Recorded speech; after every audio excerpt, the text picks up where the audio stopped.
Hey everybody, welcome to another off-the-shelf board game review. This week we've been doing a series of videos for Mercenaries, a cooperative or a competitive game for 2 to 4 players.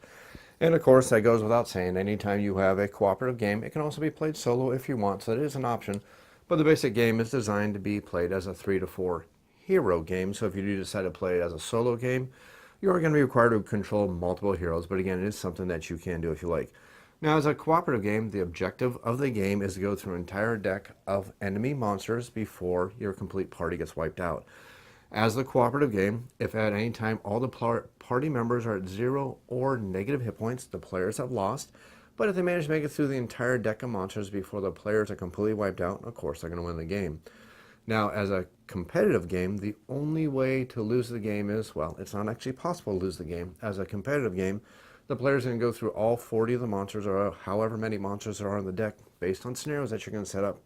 And once you go through all the monsters, live or die, if you die, you're actually eventually going to come back to life. But eventually, you're going to go through the entire deck of monsters, and then you're going to add up all the victory points you get from defeating these monsters, listed on the lower right-hand corner of all these monsters. Whoever has the most victory points, plus extra victory points for experience you have left over, is going to be the grand winner of the game. So as a cooperative game, the only way to lose is have everybody at 0 or negative hit points. As a competitive game, there's no way to lose except by not having the most victory points at the end of the game. Now, the way this game is going to be played is before you can do anything, you need to set up the adventure.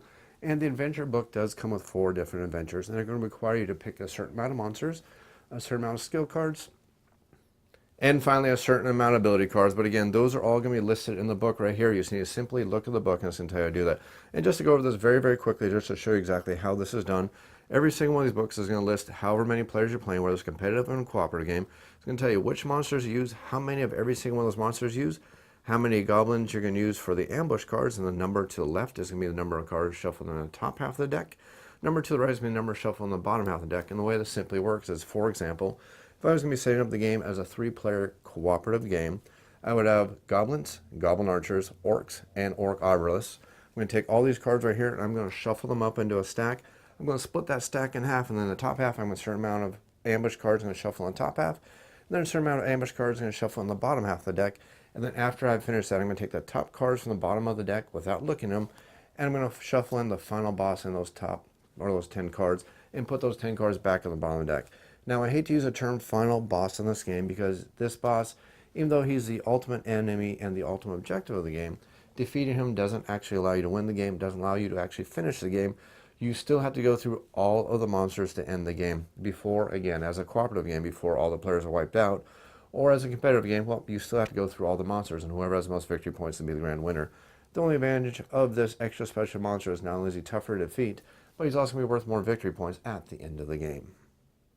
The adventure book is also going to list which area feature cards you're going to use. They'll create the area feature deck. It's basically 10 cards going to be shuffled up and laid face down, and before you enter and start every single area of the game, you're going to flip over the top card of the deck, and it's going to tell you anything special, any special rules are going to affect that specific area feature, such as potentially the goblins could be tougher, you could run into a trap, nothing may happen, you may find a treasure chest, a treasure trove, or various different things. Just add a little bit of variety to every single of these adventures as you go through these adventures. Additionally, like I said earlier, it's going to tell you which one of the cards you're going to use for your skills and your abilities. It's going to tell you how many of every one of these cards you're going to have. You can place these off to the side as a purchase pile for all the players, which would be a pretty familiar concept if anybody's played any deck building game before, such as Dominion or anything like that. It's basically a deck of cards that you're able to buy to start improving your hero. And then finally, it's going to tell you one more thing down here at the bottom. It's going to tell you however many extra cards you're going to have in the reserve monster deck. And the reason why you have these reverse reserve monsters is every time you draw a ambush card, those ambush monsters are going to come out of the reserve deck of cards, not going to be shuffled in with the main monster deck. So basically, it is possible to go through all these cards pretty much before you empty that deck out, because again, this is only for the reserve monsters. It's going to be played in the exact same order of the names. So you put goblins on top in the specific adventure. Next going to be goblin archers, then orcs, then the orc arbalists. And again, this little deck of cards is going to be set off to the side right next to the draw pile for all these monsters after you shuffle up this deck. Once you finish this, and of course, once you've laid out the board for the players, which is going to be laid out on a 6x6 pattern, going across, and I definitely suggest that you actually space them out. In the rulebook, it shows that you're supposed to bunch these all together. I definitely suggest you space them out because the cards are larger than these tiles right here, and it kind of looks odd when you're trying to have these cards because they will overlap. And it's kind of a little bit cumbersome trying to move these cards because, again, this is basically your game board right here. And these monsters will be moving across this board while our heroes or our mercenaries are moving across the board. So I definitely suggest you separate them out, give them a little bit of space. It's going to make your life a lot easier. Finally, there's only one quick thing left to do for the game. All the heroes need to make sure they take one healing potion card, one basic range attack. They're going to take 4 basic block cards, 6 basic melee attack cards. They're going to shuffle up all those cards, and that's going to be the deck for those players. They're simply going to shuffle up all these cards. They're going to lay them on top of their player board right here where it says deck of cards. Then every single player is going to take a pad of paper where they're going to track their wounds they've taken and how much experience they've gained, pen and paper type thing. And I'm going to stop right here and definitely suggest that if you do pick up this game, get rid of these as quick as possible because it becomes very, very cumbersome constantly pulling on a pen and paper, tracking your hit points because your hit points are going to go up and down quite a bit. Your experience is going to change pretty much quite a bit. So I suggest you get rid of these and replace it either with wooden cubes, or if you watch my sample gameplay video, I actually replace them with plastic discs, which actually only costs a couple dollars on Amazon. It's going to make your life a heck of a lot better and a lot more easier. After you have given all their players their starting deck of cards, you simply need to figure out which player is going to be the starting player, and now we're ready to go ahead and start playing the game. Now that everything is set up, it's now time to start playing the game. Now to remember, one important thing to understand about this game is only way the players can lose is if they're playing a cooperative game. And if they're playing a cooperative game, the only way the heroes can lose is if at any time all the heroes are at 0 or negative life. And of course, players regenerate, so it's not going to happen that often, but I'll explain that as we go on through the rules.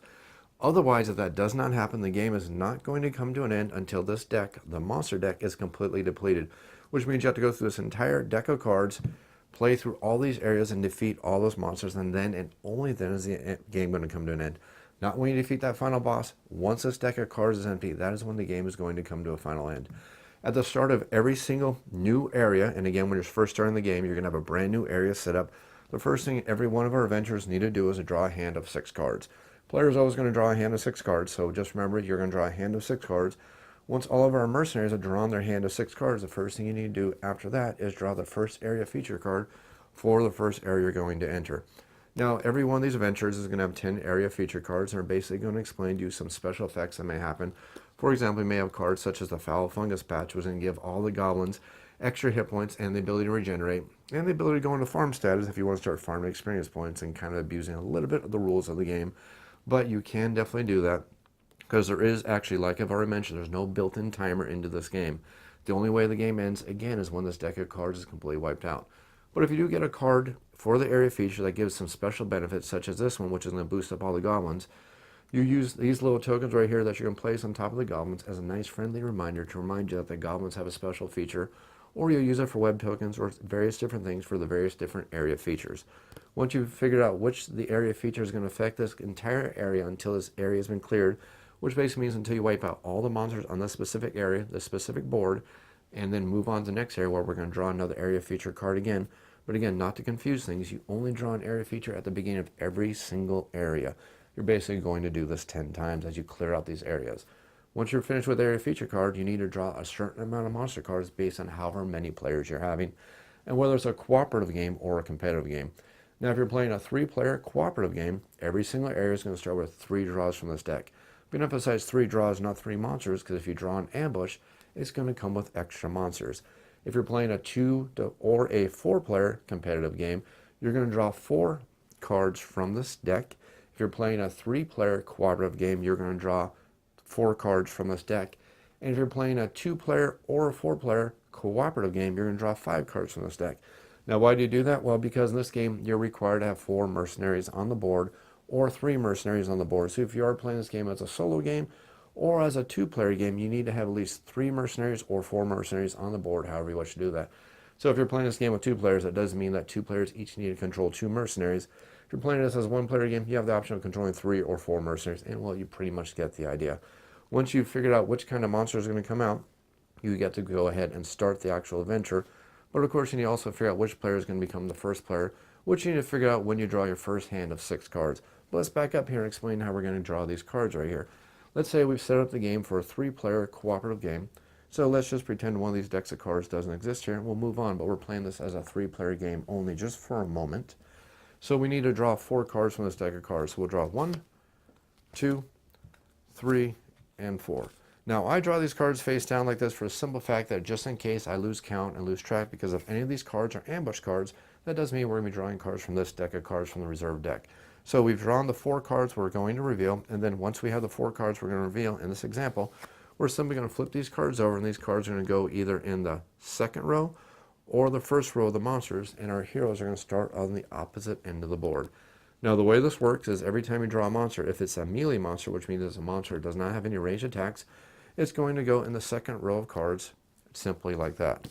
If the monster we draw happens to be a ranged monster, it's going to go in the back row of cards, because this is where all the ranged monsters go. Melee monsters row 2, ranged monsters always go in row number 1. Finally, if you happen to draw an ambush card, you're simply going to read the ambush card and figure out which kind of monsters would be added.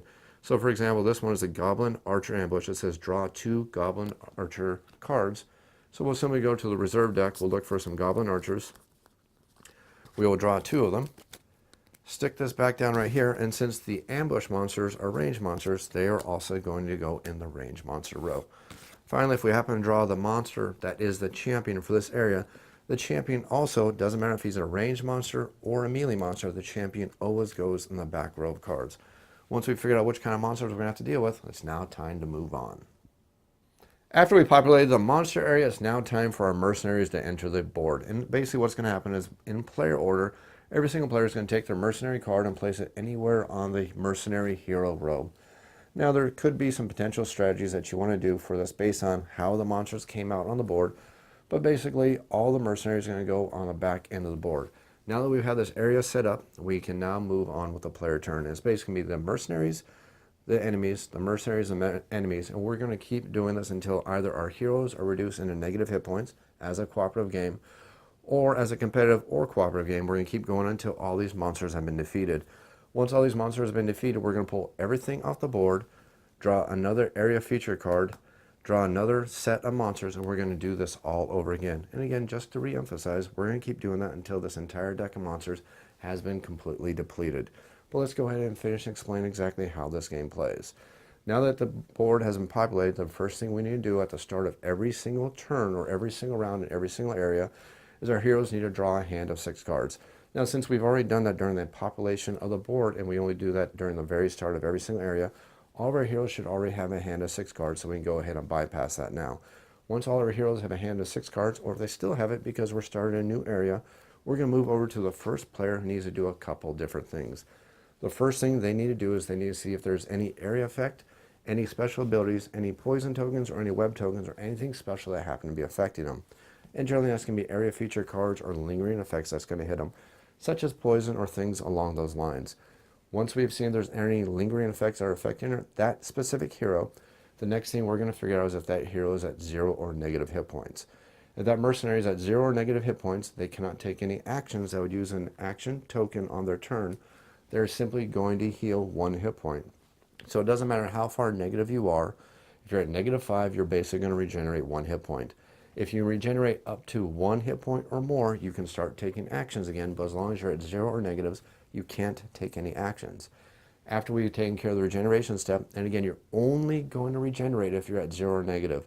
If you have at least 1 hit point, our heroes never regenerate unless they play cards to do so. I must emphasize that. After we've done that, we now move to the movement phase for that specific hero. Now, the way movement works in this game is your hero can advance either for 1 space, or they can retreat 1 space. It doesn't matter, and there is no diagonal movement in the game. Additionally, before or after you advance or retreat your 1 space, you can move as far as you want, left or right. The only caveat to this is you cannot walk over other mercenaries. So if we happen to start right here, and this was the way this was looking on the blue player's turn, the blue player is right here, they could advance right here, but they could not step over the green player. They can only go over to the left as far as they want. This movement is also the same for the monsters. The monsters will advance or move back, and they can move left to right as far as they want, but they can't step over each other. Heroes can't step over monsters, monsters can't step over heroes, but that's the basics of movement. It's forward 1 row, backwards 1 row, and as far left to right as you want, as long as you're not blocked by anything else on the board. Now, the nice thing about the game is movement is optional. It's not mandatory. You don't have to move. And the other thing that's also optional is attacking.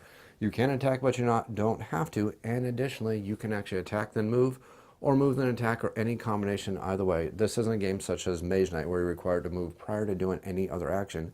You can in this game move and attack, or attack then move, or whatever you like to do. It's basically any combination of those cards that you like to do. But let's go ahead and continue this example and show you exactly the options of everything you can do as you play this game. So let's say we're going back to the blue player on this turn. Let's go ahead and show you exactly how combat works and also show you how healing works. Now the nice thing about playing healing potions from your hand, while these healing potions do force you to use one of these active tokens on your player, the nice thing about these healing tokens is these healing potions is you can play a healing potion even if you're at 0 or negative hit points. The only thing you can't do when you're at negative or 0 hit points is use action cards or skill cards that are going to force you to use one of these action command tokens. Otherwise, you can still use these healing potions, so that is something you can do on your turn if you're at 0 or negative hit points. That is a nice bonus.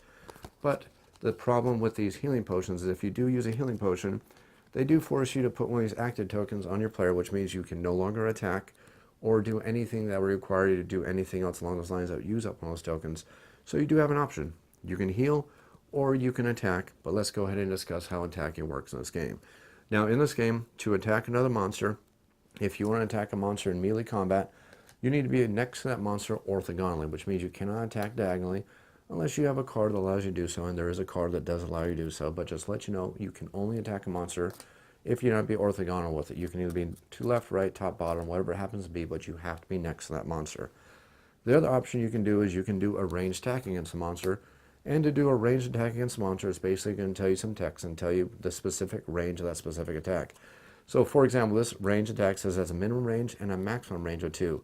And that minimum and maximum range is actually in rows, not in columns.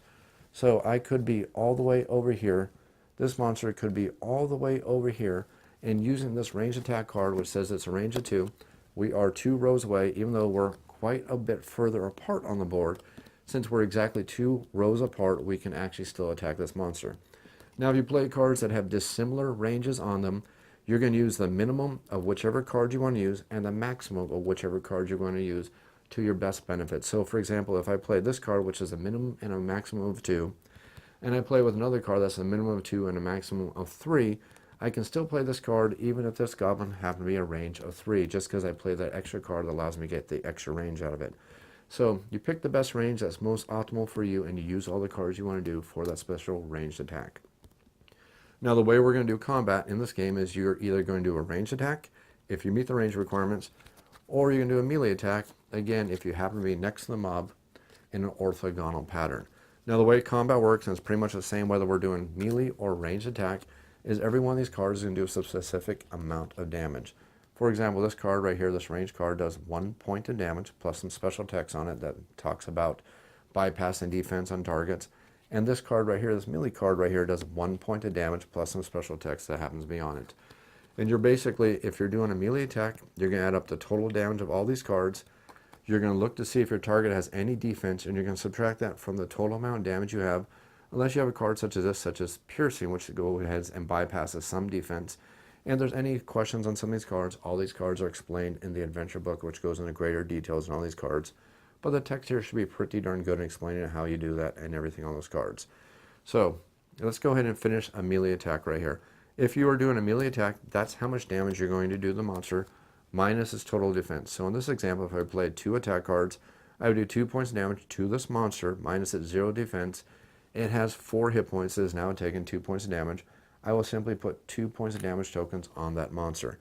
Anytime you hit a monster and do at least 1 point of damage, you're going to gain 1 experience point, which you simply mark down on the sheet. Again, if you don't use tokens to make your life easier, you simply mark down 1 point of experience every time you hit a monster and successfully do damage to that monster. The trick is, if you kill the monster, you don't get that 1 point experience for hitting it. You actually get the experience that's on the lower left-hand corner of the card next to the lightning bolt.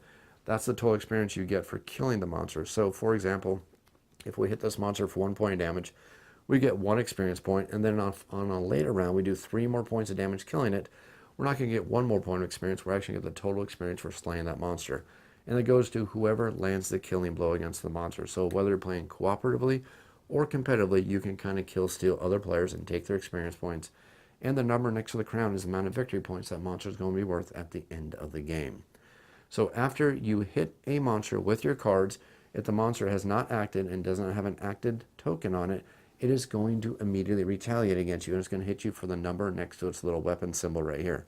So in this example, after we hit the monster for 2 points of damage, it's going to immediately hit us back for 3 points of damage, and then it's going to get an active token on it. And we're also going to get an active token on us because we also did an attack. At this time, we get the chance to play defense cards, which are going to subtract from the damage the monster did to us. So this monster is going to hit us for 3. We're going to play 2 defense cards, and these defense cards are going to last until the end of the round. So if we somehow get hit by more monsters, such as ranged attackers later on this round, we still have this defense helping us out, so that's kind of a bonus for us.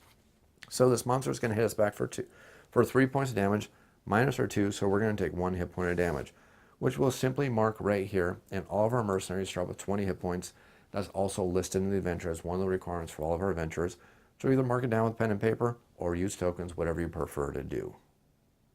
If one of our mercenaries starts their turn next to a monster and that monster does not have an active token on it, you do also have the option to actually move away from the option or from the monster if you like. The only problem is if you move away from a monster at all, whether it's moving away down a column, moving away down a row, whatever you happen to be doing, if you move away from a monster and it doesn't have an active token on it, the monster is going to do what's called lashing out, which basically means the monster gets a free hit against your mercenary. Now, if the monster has this active token on, it can't lash out, but let's just pretend it doesn't have this token on it and our mercenary decide to back away. Basically, what's going to happen now at this point is the monster is going to get a free attack against you with this attack value. And if you have defense cards, you can subtract from the damage, and that's how much damage you are going to take. The nice thing, though, is that if the monster does lash out, it's going to get an active token on it, which means it's not going to act on its turn. Now, one thing to add on here at this point, when you explain lashing out, is to understand that when your monster lashes out against you, you can play defense cards, but you can also play attack cards to increase your defense. This just means you don't get to attack with that specific card because it's played as a defense card. So if we backed away from this monster and we didn't want to take the 1 point of damage since we only had 2 defense cards, we could discard this card to temporarily, and again, this is temporary. Remember, these defense cards last the entire round. This is a temporary bonus. We can temporarily add +1 to our defense, ensuring that we're not going to take any damage. The additional bonus here is if you're at 0 or negative hit points, this is the one time you can actually play attack cards in a defensive manner, even though you're at 0 or negative hit points, to prevent yourself from taking additional points of damage. So it does give you a little bit of use for these cards when you're at 0 or negative hit points, so you don't feel like these are wasted cards, and does allow you to do things such as move away from monsters so your other mercenaries can move in and help our heroes. Now that we've explained melee combat, there's only one thing left to explain, and that's going to be ranged combat. Now, the nice thing about ranged combat, it works pretty much almost exactly like melee combat by the fact that you're going to determine how much damage you're going to do based on the amount of cards you're playing. You're going to subtract the defense of the monster unless your card does something such as piercing and bypass some of its defense, and then that monster is going to take that many points of damage. The nice thing about ranged attacks versus a melee attacks is when you shoot a monster, even if it hasn't acted yet, it does not get to strike you back at all. Not even the ranged monsters get to strike you back at all. So you can use that tactic, for example, to have one mercenary up front with lots of defense points, blocking all the monsters and getting their attention, while the rest of our mercenaries can continue to shoot their bows, knock their slings, and throw them at the enemies, and these heroes are never going to be struck back because the melee monsters are only going to attack the people in melee, and the ranged attackers attack by random numbers. So you can actually do that just by the way the rules work. So it is a nice little benefit there of you can attack with ranged attackers without ever having to fear retaliation from these monsters. Additionally, during a mercenary's turn, they can spend their experience to go ahead and obtain these extra cards that are available, and there's also listed at the start of every single adventure. Now, every one of these cards is going to have a requirement of experience you must permanently spend to obtain these cards, and then these cards are going to go over here in your acquired card section of your board. And this is placed right here to remind you that you're only allowed to buy 1 card on every single turn. And the reason why they do this is because you can actually buy cards during the monster's turn and at the end of the monster's turn. So remember that you can always buy only 1 card per round, but you are allowed to do it. Put the purchase card right here, and all you must do is spend the experience. And also be mindful of some of these cards have additional requirements on them. Some of them, for example, say you can only acquire this card immediately after defeating a monster. Some say you must trash a card from your hand, which means you must remove that card completely from the game. You're never getting that card back. And other requirements, but basically just read the requirements of the cards, spend the experience, and then you can go ahead and add that card to your acquired cards section. Once the player has done all their actions, and again, those actions they can take are move and attack with melee or ranged, or they can do attack and move, or do none of that at all. They can also play cards from their hands for their special abilities, or they can play healing cards. Once the mercenary has done all the actions they wish to do, or they can do, you're going to move on to the next mercenary, who's going to complete all the actions pretty much as the other player just did. And once all the players have completed all of their actions, we now get to move on to the monster phase. Every single monster phase is going to be played out during segments, and basically what's going to happen is first thing is going to happen is all the melee monsters are going to go, then all the champions are going to go, and then finally all the ranged monsters go. And again, I must emphasize, it doesn't matter if a champion is a melee or a ranged attacker, they go during their own special phase. So again, all the melee monsters go, champions are going to go, and then finally all the ranged monsters are going to go. So to show you exactly how this works out, let's go ahead and add a couple different extra monsters onto the board who happen to be melee monsters, just to explain to you exactly how this is going to work. So we're going to make the lives of our heroes just a little bit more difficult, because this will explain how this works. At the start of every monster phase, what's going to happen is we're going to start with all the melee monsters first. And basically what's going to happen is these melee monsters are going to make a beeline towards the closest hero they can reach by minimum amount of spaces. Now it happens to be a situation where there's two heroes who are equidistant away from each other. The monsters have an option about who exactly they want to go after. It's going to be decided by the first player who's going to break the tie and figure out exactly where that monster is going to go. But the first thing we need to do is we need to look at all the melee monsters on the board and figure out who has the highest printed hit points. Now I must emphasize printed hit points, because even if they happen to take damage, it's not going to change how this works. So in this example, we see that orcs have 5 hit points, goblins have 4 hit points. So all the monsters with the highest amount of hit points are going to activate first among their group. So first we're going to activate all the orcs, who will simply move towards the closest hero, following the same movement rules as the heroes. They can advance or retreat one column and move as far left or right as they like on the board. Once that is done, we're going to move over to the next series of monsters in the next descending amount of hit points. So next what happened would be this goblin would go, and if we had any monsters with 2 hit points or 1 hit point, they would also go as a complete group. Once all the monsters have moved, and if they're next to a hero, they're not going to move at all. Once all the monsters have moved, they're going to start attacking again by highest hit points all the way down to lowest hit points. So the first thing that would happen is these orcs would attack. And again, since we have a tie, the first player is going to decide exactly who that orc is specifically going to attack. So this orc would attack either the blue or the red mercenary, and that person had to play defense cards. Because we'll see that this orc hits for 4. After he attacks, he's going to use an active token on it. If these heroes happen to have any defense cards, they're going to drop the damage. Any damage that's left over, they're simply going to write down on the hero sheet. Next orc would do the same. He'd attack the green player, have an active token. And in this example, we see that we have, oops, sorry, wrong person. If this blue person right here had 2 defense cards on him, we would see that since this hits for 4, he would take 2 hit points of damage. You get the basic idea. Then this would attack here, and then finally we're going to go to the next group of monsters who would also attack. And again, if we had any defense cards we've already played during the round, they would subtract from the damage.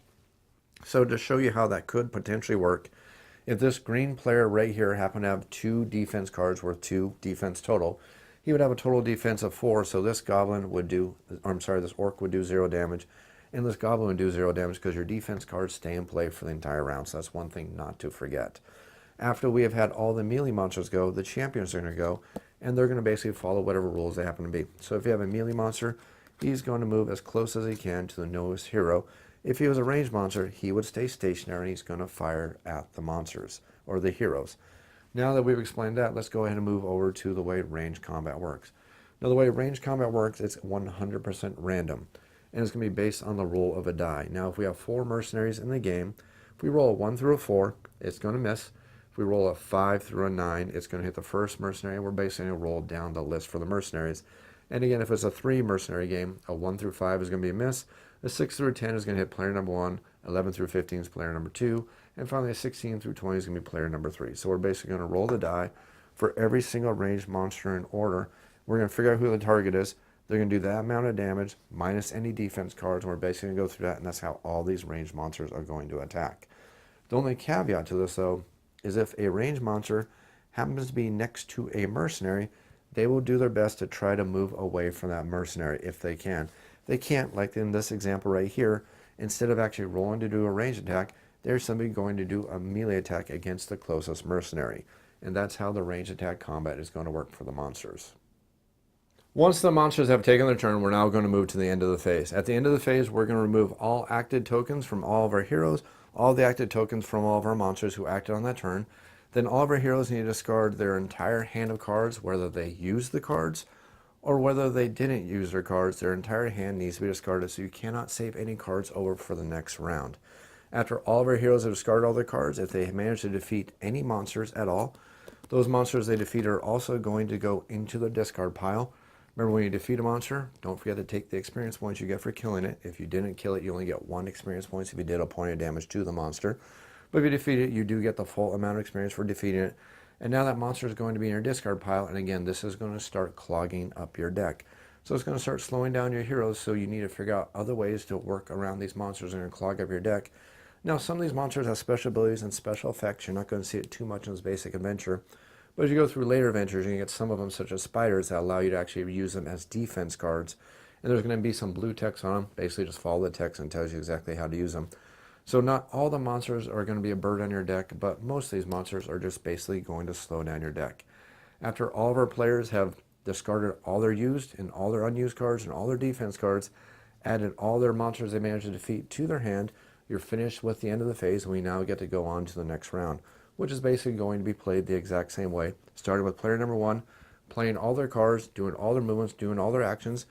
Then we're going to go back over to the monster phase, and we're going to continue to do this until all the monsters in this special area have managed to be defeated.